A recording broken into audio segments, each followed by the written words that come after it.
O tema da nossa meditação nessa manhã é um presente para Deus. E o texto que nós vamos tomar como base é o Salmo 116, versículo 12. Salmo 116, versículo 12, aonde o salmista diz: "Que darei eu ao Senhor por todos os benefícios que tem me feito?" Então vamos orar e pedir que Deus possa falar aos nossos corações por meio da sua palavra. Senhor Deus, nós estamos mais uma vez, Senhor, diante do teu altar. Ó Senhor, nós estamos aqui porque nós carecemos, Senhor, da tua presença. Nós somos necessitados, Senhor, do teu auxílio, tanto para a nossa vida espiritual, Senhor, como para a nossa vida material. Ó Pai de amor, tu sabes, Senhor, quantas e quantas pessoas, quanto dos teus filhos, Senhor, estão doentes. Ó Senhor Deus, vai estar, Senhor, pondo a tua mão sobre esta doença. Vai estar, Senhor, confortando os teus filhos, para que eles possam, Senhor, se for da tua vontade, recuperar, Senhor, e voltar, Senhor, ao convívio espiritual. Ó Pai de amor, ajuda com que, Senhor, a tua palavra, por meio, Senhor, da mídia, Senhor, possa alcançar os lares, não só daqueles que já são salvos, mas daqueles que precisam reconhecer Jesus como Salvador. Perdoa os nossos pecados, Senhor, e ajuda-nos a caminhar dentro da tua vontade. É o que nós precisamos, em nome de Jesus. Amém. Um presente para Deus. O salmista, ele queria dar um presente para Deus. Mas ele encontrou um problema ao fazê-lo. Como dar um presente para alguém que é dono de tudo? Como dar um presente para alguém que é dono de tudo? No Salmo 24, versículo 1, a palavra de Deus nos diz: "Do Senhor é a terra e a sua plenitude, e o mundo e aqueles que nele habitam."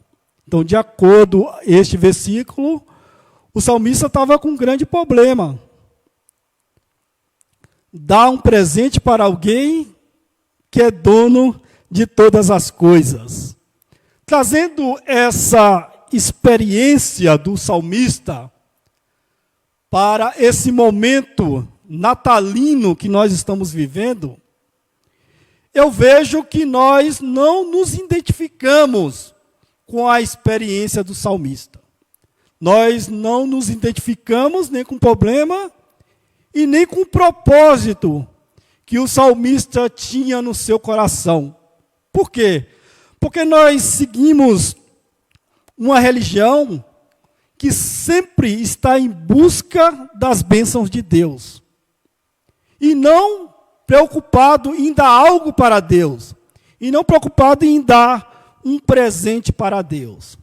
Isso tudo porque nós temos, irmãos, um conceito errado do que é o Natal. Nós temos um conceito errado do que é o Natal. Conceito esse que foi implantado em nossas mentes desde quando nós éramos crianças. Conceito esse que foi implantado através da tradição que os nossos pais seguiam. E esse conceito é o conceito de dar e receber. Quando eu era adolescente, eu gostava do Natal, porque no Natal a gente havia aquele momento de troca de presentes.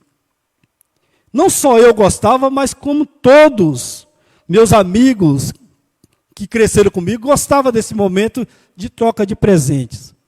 E nós fomos crescendo e cada vez mais envolvidos por essa tradição.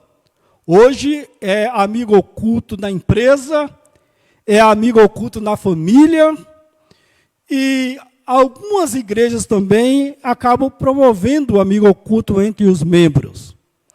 Mas o Natal é o nascimento de Jesus Cristo. Isso quer dizer, isso traz uma grande mensagem para nós. Isso quer dizer que não sou eu que devo ganhar presentes.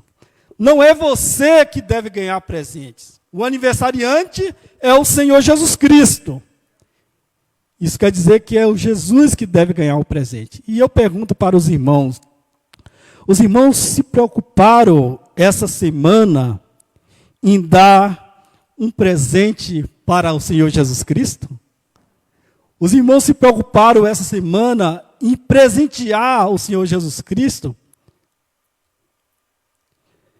Acredito, irmãos, que isso muitas vezes não é uma preocupação em nossa vida. Não é uma preocupação primária na vida de alguns que se perdem com a preocupação com a ceia, se perdem com a preocupação de troca de presentes, se perde com a preocupação com a festa natalina, mas não se preocupa em presentear aquele que é o verdadeiro aniversariante, que é o Senhor Jesus Cristo. Se você não se preocupou em dar um presente para Jesus Cristo nesse Natal, ou em outros anteriores, você faz parte da maioria dos cristãos. E nem mesmo Jesus Cristo, irmãos, quando teve a sua vida terrena aqui, houve preocupação por parte dos seus discípulos em presentear o Senhor Jesus Cristo. Há poucas ocasiões nos evangelhos que nós vamos ver que Jesus recebeu um presente. E eu quero citar pelo menos 3 ocasiões em que Jesus recebeu um presente. E uma delas, a terceira, é um fato inusitado para nós. Primeiro, lá no capítulo 2 de Mateus, versículo 11, nós vamos ver o primeiro presente que Jesus recebeu. Mateus capítulo 2, versículo 11. E entrando na casa, acharam o menino com Maria e sua mãe, e prostrando-se, o adoraram, e abrindo seus tesouros, lhe ofereceram dádivas, ouro, incenso e mirra. Nós estamos vendo aqui que, na realidade, foi 3 presentes em um que o Senhor recebeu. Agora imagine, irmãos, se esses magos tiveram a intenção de dar um presente de nascimento ao Senhor Jesus Cristo, esse presente estava muito atrasado. Porque quando Jesus recebe esse presente, aqui no capítulo 2 de Mateus, ele já está com quase 2 anos de idade. Ele já não está mais numa manjedoura. Ele está em casa com seus pais. E esses magos, eles chegam e oferecem ali ouro, incenso e mirra. Eu já ouvi muitas mensagens com diversos significados para esses itens que foram presenteados a Jesus. Nós não iremos abordar nenhum desses significados aqui hoje. Mas eu quero dizer que esses presentes, eles foram significativos porque esses reis, esses magos, estavam dando o melhor que eles tinham. E era um presente para um rei. Eles vieram procurar o Herodes, dizendo que estava procurando aquele que nasceu, que seria o rei dos judeus. Então, os presentes aqui eram presente para um rei. Então, isso nos ensina uma lição muito preciosa, irmão. Que quando se trata de presente para o Senhor Jesus Cristo, nós precisamos dar sempre o melhor. Amém? Nós precisamos sempre dar o melhor. Então, esse é o primeiro presente que Jesus recebe. E é interessante que nesse versículo 11 nós vamos notar que esse presente é dado com adoração. Não se dá presente a Jesus Cristo a não ser que o nome dele, seja adorado. Então, quando você dá o melhor presente, você dá também a sua adoração juntamente com o presente. O segundo presente que Jesus recebeu, ele está lá no capítulo 12 do Evangelho de Jesus Cristo, que escreveu João. Capítulo 12 do Evangelho de Jesus Cristo, que escreveu João. No capítulo 12, versículo do 3 ao 8. Eu vou ler essa passagem para que os irmãos entendam. Diz assim: Então Maria, tomando uma libra de unguento de nardo puro, de muito preço, ungiu os pés de Jesus e enxugou os pés com seus cabelos. Encheu-se a casa do cheiro do unguento. Então um dos seus discípulos, Judas Iscariotes, filho de Simão, o que havia de traí-lo, disse: Por que não se vendeu este unguento por 300 dinheiro e não se deu aos pobres? Ora, ele disse isso não pelo cuidado que tivesse dos pobres, mas porque era ladrão e tinha a bolsa e tirava o que ali se lançava. Disse, pois, Jesus: Deixai-a, para o dia da minha sepultura guardou isso, porque os pobres sempre tendes convosco, mas a mim nem sempre me tendes. Você vê aqui que o segundo presente que Jesus recebe é de uma mulher, Maria. Aqui diz, meus queridos, que esse perfume, né, de nardo era um perfume caro. Um perfume caro, mas caro a que ponto? Se você ler o versículo 3, o versículo 3 e 4, você vai ver que Judas, ele estipula o valor desse perfume. Ele fala que esse perfume, ele está avaliado por Judas em 300 denários. Isso é um salário de um trabalhador durante 300 dias. Ou seja, é o salário de um trabalhador quase um ano inteiro. Não se sabe como foi que Maria conseguiu comprar esse perfume tão caro. Mas o que nós sabemos é que ela comprou sem olhar o preço e trouxe para derramar aos pés de Jesus e para adorá-lo. Isso nos ensina algo muito precioso também. Quando se trata de Jesus Cristo, nenhuma coisa nesse mundo tem mais valor do que Ele. Amém? Nenhuma coisa nesse mundo tem mais valor do que Jesus Cristo para nós. Jesus Cristo é, sem dúvida, a coisa mais importante, a pessoa mais importante para a vida do crente. Tão importante que todas as outras coisas perdem o valor diante dele.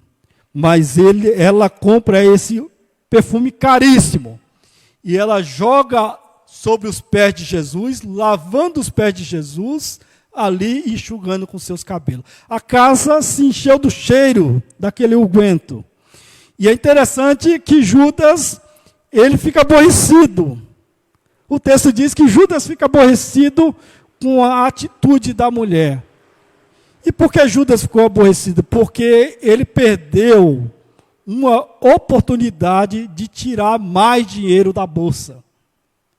Porque, de segundo aqui, ele ficou indignado porque era um perfume que poderia ter vendido, colocado na bolsa, e é possível que ali ele teria condições de tirar mais dinheiro da bolsa, de roubar a bolsa, porque cuidava do dinheiro. Mas Jesus repreende ele e diz: Deixai-a em paz, porque ela fez um grande ato. Ela preparou o meu corpo para a sepultura. E a Bíblia diz que esse ato, toda vez que o Evangelho for lido, seria lembrado. E é interessante que Maria, ela deu esse segundo presente para Jesus, um presente caríssimo, que talvez custou para ela suas economias, mas ela deu um presente para aquele que ela considerava o seu principal presente, que era o Senhor Jesus Cristo. Amém? O terceiro e último presente, eu disse que o terceiro e último presente é um presente inusitado, está lá no capítulo 19 do Evangelho de Jesus Cristo, que escreveu João, capítulo 19, do versículo 38 em diante. Capítulo 19, do versículo 38 ao 42, diz o seguinte: E depois disso, José de Arimateia, o que era discípulo de Jesus, mas oculto por medo dos judeus, rogou a Pilatos que lhe permitisse tirar o corpo de Jesus. E Pilatos lhe permitiu. Então foi e tirou o corpo de Jesus. E foi também Nicodemos, aquele que anteriormente se dirigira de noite a Jesus, levando quase 100 libras de um composto de mirra e aloés. Tomaram, pois, o corpo de Jesus e envolveram em lençóis com as especiarias, como os judeus costumavam fazer, na preparação para o sepulcro. E havia um horto naquele lugar, onde fora crucificado. No horto, um sepulcro novo, em que ainda ninguém havia sido posto. E ali, pois, por causa da preparação dos judeus, porque estava perto aquele sepulcro, e puseram a Jesus.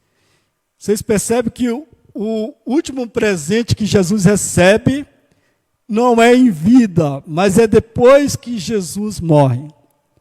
É interessante que nenhuma pessoa crucificada tinha direito de um enterro. Nenhuma pessoa crucificada tinha direito de enterro. Eles eram jogados depois que morriam, eram comprovado a sua morte, eles eram jogados em uma vala e ficava lá o corpo exposto, em decomposição, exposto ao sol, à chuva e às aves do céu. Então, Nicodemos e José de Arimateia aqui, talvez movido pelo sentimento de culpa de não ter feito nada por Jesus enquanto estava vivo, ele foi encorajado pela morte de Jesus Cristo a fazer algo. Aqui diz o texto que ele era um discípulo e, assim como Nicodemos, em oculto. E a morte de Cristo o encorajou a ir até Pilatos pedir o corpo e colocar nesse sepulcro. Segundo a história, esse sepulcro pertencia a ele. E ele colocou Jesus no seu próprio sepulcro. E aqui se cumpre uma profecia de Isaías, lá no capítulo 53 de Isaías, versículo 9. Vamos ler esse texto. E aqui se cumpre essa profecia de Isaías, capítulo 53, versículo 9, que diz da seguinte forma: E puseram a sua sepultura com os ímpios e com o rico, na sua morte, porque nunca fez injustiça e nem houve engano na sua boca. Então aqui se cumpre a profecia. Puseram o seu sepulcro com os ricos, né? E aqui Jesus foi colocado. O presente de José de Arimateia foi exatamente o sepulcro para que pusesse o corpo de Jesus. Irmãos, assim como José de Arimateia, ele foi encorajado, ele foi impactado pela morte de Jesus, nós precisamos ser impactados também pelo seu nascimento. Amém? Nós precisamos ser impactados pelo seu nascimento. Se você, até o dia de hoje, tem sido um crente como José de Arimateia, um crente agente secreto, né? Que ninguém sabe que você é crente, está na hora de você ser encorajado pelo nascimento de Cristo a testemunhar de Cristo para as pessoas. E isso seria um grande presente que você daria ao Senhor Jesus Cristo. O que você vai dar de presente a Jesus? Ainda há tempo de dar um presente para Cristo. Se até agora você não pensou nisso, ainda há tempo de dar um presente para Cristo. E que presente você daria ao Senhor Jesus Cristo? Nós sabemos que nós temos o mesmo problema do salmista. Lá em João capítulo 1, versículo 3, veja o que nos diz. Em João capítulo 1, versículo 3, diz da seguinte forma: todas as coisas foram feitas por ele, e sem ele nada do que foi feito se fez. E em Colossenses capítulo 1, versículo 16, nós vamos ler da seguinte forma: porque nele foram criadas todas as coisas que há nos céus e na terra, visíveis e invisíveis, seja tronos, seja dominações, sejam principados, sejam potestades, tudo foi criado por ele e para ele. Então nós temos um problema aqui, o mesmo problema do salmista. Como dar um presente ao Senhor Jesus Cristo, sendo que tudo foi criado por ele e para ele? Tudo foi criado por ele. Ele é dono de todas as coisas. Então, como é que nós vamos dar um presente a uma pessoa que é dono de tudo? Mas precisamos dar um presente.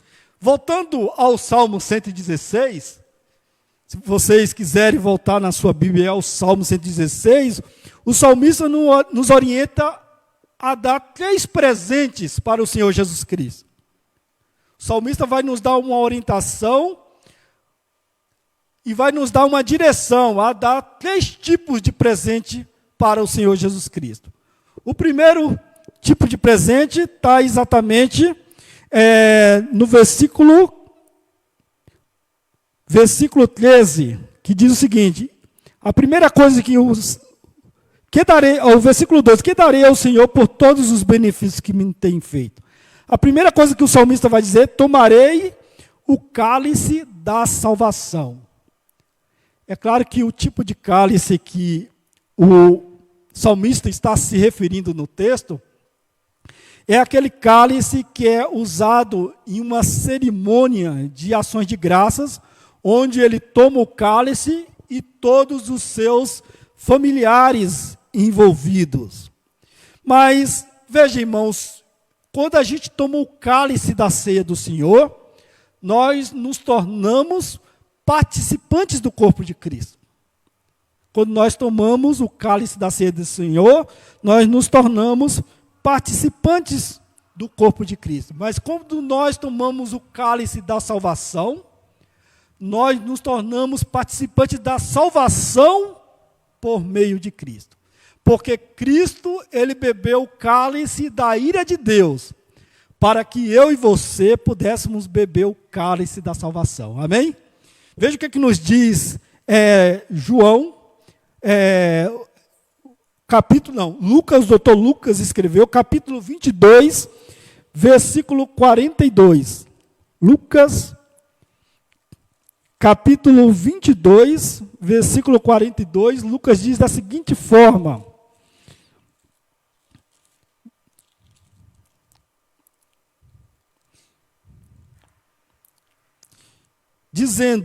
Jesus dizendo na sua oração no Getsemane, ele diz o seguinte: Pai, se queres, passa de mim esse cálice. Todavia não se faça a minha vontade, mas a tua vontade. E aqui em João, no Evangelho de Jesus Cristo que escreveu João, capítulo 18, versículo 11,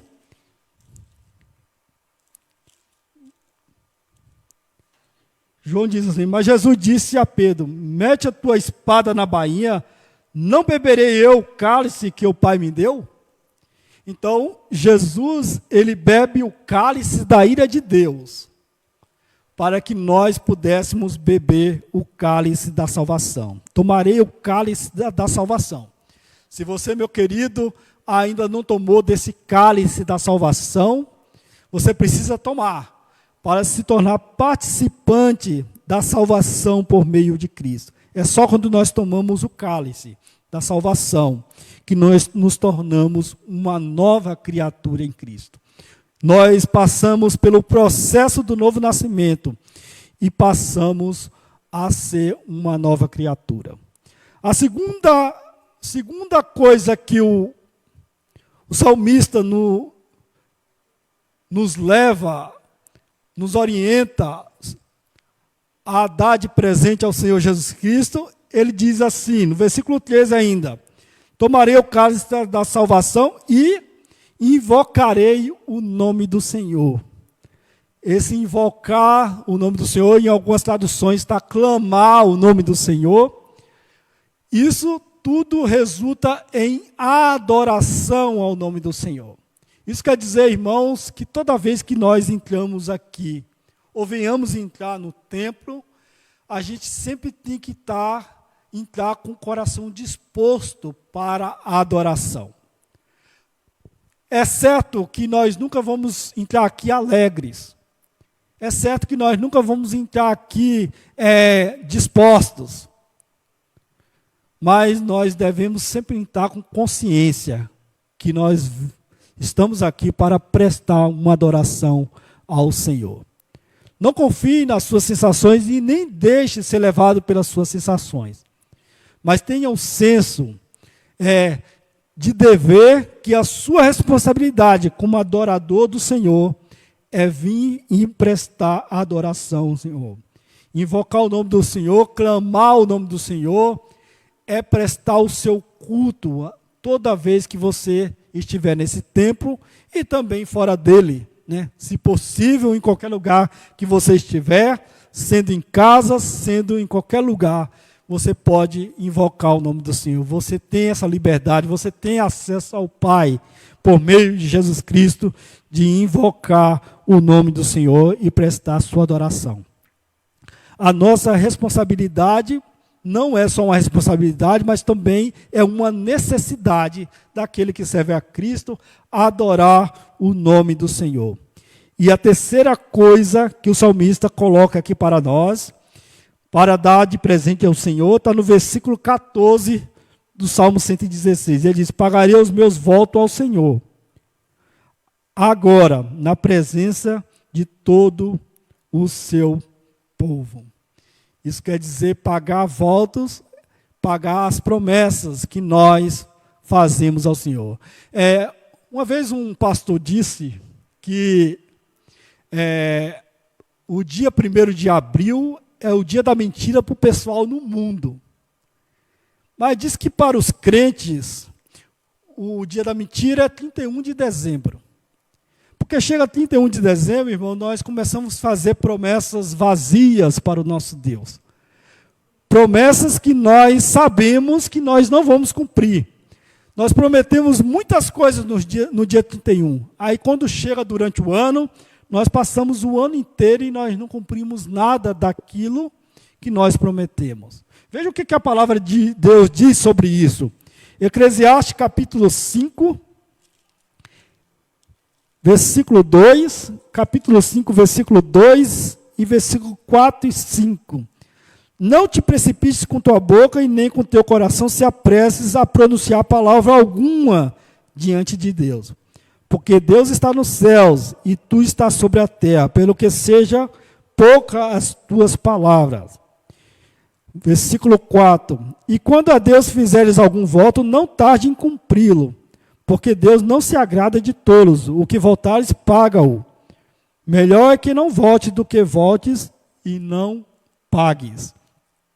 Então precisamos, no nosso pacto com Deus, nós precisamos fazer promessas que nós estamos dispostos a cumprir. Promessas que estamos dispostos a pagar o preço para que o nome de Deus seja glorificado. Eu não sei os irmãos, mas quando você trabalha com metas na sua vida espiritual, você é desafiado por você mesmo a melhorar a sua vida e o seu relacionamento com Deus. Que no dia 31, ou essa semana, você possa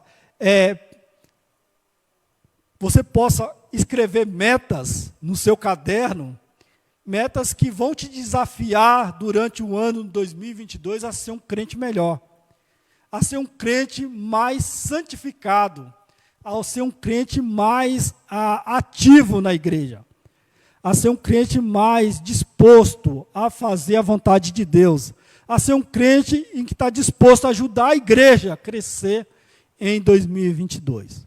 Nós estamos precisando de muita gente para trabalhar em 2022. Eu espero que a gente encontre corações dispostos a fazer. Não olhe para as barreiras, mas olhe para aquilo que Cristo fez por você e você pode fazer muito mais por ele. Então eu quero terminar essa mensagem dizendo que se você estiver disposto a praticar a mordomia cristã em 2022, você será totalmente abençoado. Para praticar a verdadeira mordomia cristã, é necessário que você seja um mordomo fiel. Então, diga para você mesmo, olha, a minha casa não é minha, é do Senhor. Eu estou apenas como administrador. O meu carro não é do Senhor, não é meu, é do Senhor. Eu sou apenas um administrador. O que você dará de presente ao Senhor Jesus nesse Natal? O que você dará de presente? Qual é a coisa mais valiosa que você tem no mundo? Sabe qual é a coisa mais valiosa que você tem? A sua vida. A sua vida é a coisa mais valiosa que você tem. Então, que você possa dar o seu bem mais valioso. Porque aquele que reter a sua vida, perdê-la-á. Mas aquele que entrega a sua vida por amor a Cristo, ganhá-la-á. Então, se você está disposto a entregar a sua vida para o serviço de Deus, se você está disposto a entregar esse bem valioso que você tem, que Deus lhe deu, para que o nome dele seja glorificado, para que a obra dele avance, então você estará dando um presente valioso para Deus. Um presente que Deus vai usar para o seu próprio benefício. Então, meus irmãos, pense nessas palavras. Pense nessa palavra. Que darei eu ao Senhor por todos os benefícios que tem me feito? Não são poucos, se você olhar para o retroceder no ano até janeiro, você vai ver que não são poucos os benefícios que Deus te deu. Se você está aqui hoje, vivo, é motivo de você agradecer a Deus pela sua vida e por todos os outros benefícios. Não são poucos os benefícios.